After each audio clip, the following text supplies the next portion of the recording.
মায়ের হাতের চিকেনের রেসিপি শেয়ার করছি।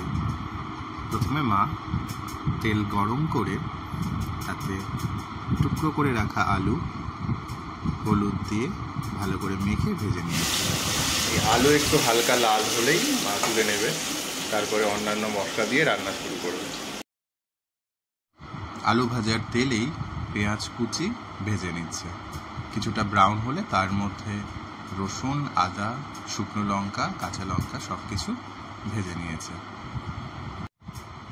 অল্প তেলে গোটা মশলা ভেজে নিয়ে কিছুক্ষণ পরে তার মধ্যে মাংসগুলো ছেড়ে দিয়ে কষানো শুরু করেছে।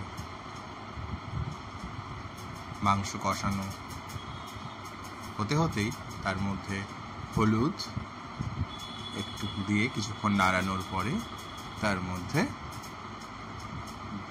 জিরে গুঁড়ো, ধনে গুঁড়ো সব কিছু দিয়ে আবার তাকে কষাতে থাকছে।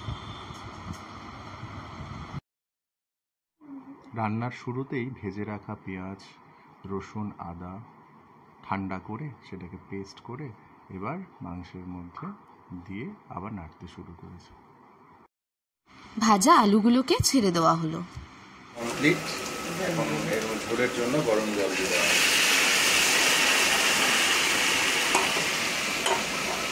ব্যাস, এবার একটু ফুটিয়ে নামিয়ে নেওয়া হবে। আমাদের চিকেন আজকের ব্লগটি এইটুকুই। টাটা। গামলার মধ্যে ঢেলে নিল।